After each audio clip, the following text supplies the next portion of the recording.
It's so beautiful out there in the middle of the night, I say, even when it's really hurting.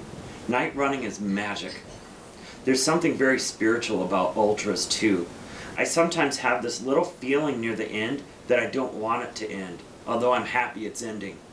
Then there's the people, the community. That's more than one sentence. Camaraderie, curiosity, and spirituality. Oh, and stupidity too, I say. That's definitely in there. That's a list. That's not a sentence. The topic changes. People have things to do. We go our separate ways.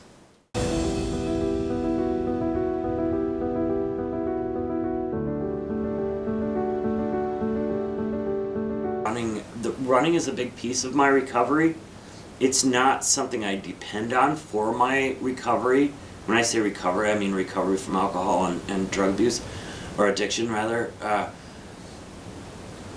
Running can't be the answer to my recovery because I'm gonna get injured, I'm gonna get hurt. The running might not always be there, but it is good therapy. And I find that at these races of ultra long distances, there are many people like me there. So I have many friends in recovery, I have many friends in long running, and then if you want to think of the Venn diagram, I have some really great friends of that place where those two things intersect, and there are tons of people where those two things intersect. It seems as if we talked about the question, what's wrong with you that you would run 100 miles? I find that there is a lot of people who deal with mental illness, with addiction, eating disorder, those kind of things, drawn to that long running game, probably because it takes an obsessive type of mind, probably because you really have to get to know yourself. And here's something I think is interesting. Some people will say, oh, you're exchanging addictions. You know, you gave up booze, you picked up running. I ran through my last drunk.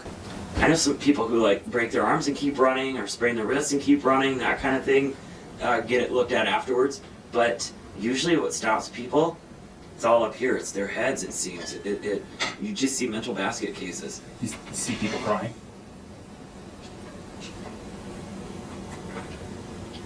And I don't ask that because I got to tell you, I mean, to be that spent, we do it to a lot of people, I'd imagine. You might see them crying, especially in the late night stuff.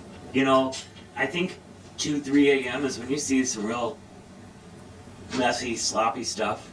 Yeah, you'll probably see people crying. Sure. You know, somebody like Lisa, who's at the aid station, might see that more than I would. Mm-hmm. Where she's watching them work on people, you Sure. know, and so on. Sure. Whereas I'm just trying to move through there. I think that's where you're going to see the real stories play out, is the people who are trying to get, they pull into the pit stop, trying to get fixed enough to keep moving.